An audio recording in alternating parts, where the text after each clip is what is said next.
সিঙ্গাপুরের পাবলিক বাসগুলা দিয়ে চলাফেরা করতে খুবই ভালো লাগে। তো বাসের জন্য অপেক্ষা করছিলাম, বাস আসলো, দরজাটাও খুলবে এখন। আমিও যাচ্ছি ভিতরে, আমি আমার কার্ডটা বের করে এখন কার্ডটা পাঞ্চ করব। আর দেখেন সিঙ্গাপুরের বাসের ভিতরগুলো কতটা সুন্দর এবং পরিষ্কার। তো আমি দোতলায় বসবো, আমি এখন সিঁড়ি বেয়ে দোতলায় চলে যাচ্ছি। সিঙ্গাপুরের দোতলা বাসগুলো তো তত বেশি মানুষ থাকে না, বেশিরভাগই ফাঁকা থাকে। দেখেন দোতলায় তত বেশি মানুষ নেয়, আর বাসগুলো কতটা পরিষ্কার। আমি সামনের একটা সিটে বসলাম, এখন দেখেন সিঙ্গাপুরের রাস্তার দৃশ্যগুলো কতটা সুন্দর দেখা যায়। আসলে সিঙ্গাপুরের রাস্তাঘাটগুলো অনেক সুন্দর। এই দেশের রাস্তাঘাটগুলোতে আপনি কোথাও কোনো ময়লা দেখতে পাবেন না। আর এই দেশের রাস্তাঘাটগুলো সবসময় নেটিলেন ক্লিন রাখা হয়। আর এই দেশটাতে আপনার প্রচুর পরিমাণের বৃষ্টি হয়, যার কারণে এই দেশের রাস্তাঘাটগুলো এমনিতেই অনেক সুন্দর থাকে। মাত্র ওই অফিস শেষ করে বাসার দিকে যাচ্ছিলাম, তো বলতে বলতে আমরা একটা বাস স্টপে আসলাম। দেখেন আমাদের সামনে একটা বাস আছে, তো এইখানে কিছু যাত্রী আছে, তারা উঠবে আমাদের বাসে। সিঙ্গাপুরের নিয়ম হচ্ছে আপনি যাত্রী থাকুক আর না থাকুক, প্রত্যেকটা বাসই তাদের নির্দিষ্ট সময়ে বাস স্টপে যেতে হবে। তো যাত্রী নিয়ে আবার আমাদের বাসটা ছাড়লো, আমরা যাচ্ছি। আমি আজকে যাচ্ছি হলো লুইয়ং থেকে পার্ক সিটিসে যাব। আর এই লুইয়ং এবং পার্ক সিটিস এই এরিয়াটা হচ্ছে আপনার সিঙ্গাপুরের প্রায় একদম লাস্ট প্রান্তে। তো বলতে বলতে আমরা একটা ট্রাফিক সিগন্যালের সামনে আসলাম, তো অনেকক্ষণ বসার পরে আবার ট্রাফিক সিগন্যালটা ছাড়লো, আমরা যাচ্ছি। এই এরিয়াটা মোটামুটি শহর থেকে একটু দূরে, নিরিবিলি পরিবেশ। সিঙ্গাপুর পুরোটাই শহর, তারপরে এই এরিয়াটা মোটামুটি একটু দূরে।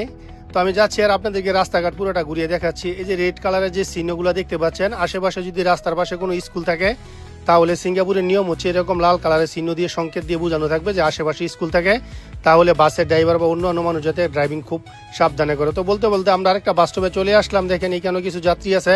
তো যাত্রী নেওয়ার পরে আবার আমাদের গাড়িটা ছাড়লো, আর আমরা যে গাড়িটা দিয়ে যাচ্ছি, সিঙ্গাপুরের এই সমস্ত বাসগুলো একলাই একজন বাস ড্রাইভার কন্ট্রোল করে, তার কোনো সাহায্যকারী বা হেল্পার থাকে না। আমাদের দেশে যেমন আমাদের 2-3 লোক লাগে একটা বাস চালাইতে, সিঙ্গাপুরে একজন বাস ড্রাইভার এইগুলা কন্ট্রোল করে। আর এই সমস্ত বাসের ড্রাইভারদের বেতন আপনার অনেক, প্রায় 4 লক্ষ টাকার কাছাকাছি। তো এই যে আমরা বলতে বলতে আরেকটা বাস স্টপে এখন চলে আসলাম। সিঙ্গাপুরের বাস স্টপগুলোর দূরত্ব এত বেশি না, 2 থেকে 3 মিনিট সর্বোচ্চ। এই যে এখানে আপনার কোনো যাত্রীও নাই, তারপরে হচ্ছে বাসের ড্রাইভার আসবে, কারণ সিঙ্গাপুরের বাসের ড্রাইভারগুলো তাদেরকে বাস স্টপে অবশ্যই যেতে হয়। আর এই সিস্টেমগুলো আমার কাছে সিঙ্গাপুরের সব থেকে ভালো লাগে। সিঙ্গাপুরের এই সমস্ত নিয়মকানুনগুলোর কারণে সিঙ্গাপুর দেশটা এতটা উন্নত। তো আমরা যাচ্ছি, দেখেন এই দেশের রাস্তাঘাটগুলোতে আপনি আমাদের দেশের মতো কোনো অটোরিকশা, সিএনজি কিছুই নাই। আপনি শুধু এই দেশের রাস্তাগুলোতে আপনি দেখতে পাবেন বিভিন্ন গাছগাছালি এবং ফুলের চারা। এই যে আমরা যাচ্ছি একটা ছোট্ট গলি রাস্তা দিয়ে, দেখেন দুই পাশের রাস্তাঘাটগুলোতে শুধু গেলি আপনার গাছগাছিলা। তো এই যে আমরা আরেকটা বাস স্টপে আসলাম, এখানে একজন যাত্রী আছে, সে আমাদের বাস উঠবে। আর পাশে দেখেন এই যে সাইকেল আছে। সিঙ্গাপুরের রাস্তার বাস স্টপগুলোর পাশে এরকম সাইকেল থাকে, যাত্রীরা যাতে বাস স্টপ থেকে নেমেই আপনার হচ্ছে এরকম সাইকেল ব্যবহার করে তারা যেতে পারে। তো এই যে যাত্রী নেওয়া শেষ, আবার আমাদের গাড়িটা ছাড়লো, আমরা যাচ্ছি।